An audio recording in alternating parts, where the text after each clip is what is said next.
அத்தை மெதுவா பேசுங்க. நீங்க நிக்கிதான்னு சொல்றது பூர்ணியோட காதுல விழுந்துற போகுது. நம்ம யாருக்கும் தெரியாம ரகசியமா நிக்கிதா விஷயத்த அவ மெயின்டைன் பண்ணிட்டு இருக்கா. நாமளும் அப்படியே மெயின்டைன் பண்ணிக்குவோம். நாம நிக்கிதான்னு பேர் சொல்லி கூப்பிடுறத அவ கேட்டுட்டா சந்தேகம் வந்துரும். அதனால நமக்கு காரியம் ஆகுற வரைக்கும் எச்சரிக்கையா இருக்கணும். ஆமா ஆமா, அவ எமகாதைக்குதான். ஒரு சின்ன சந்தேகம் வந்தாலும் அப்புறம் அத பத்தி தோண்டி துருவ ஆரம்பிச்சிருவா. இனிமே நான் கொஞ்சம் கவனமாவே இருந்துக்கிறேன்.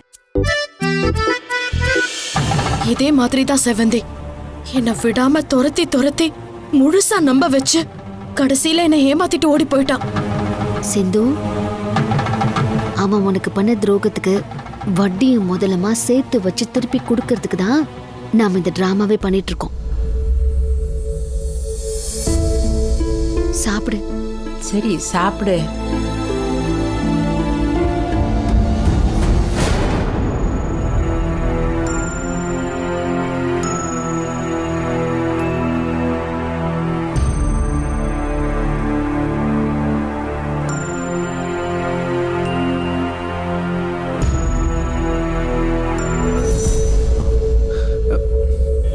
அண்ணி, பூர்ணி ரெடி ஆயிட்டு வந்து நின்று பார்க்கறேன்.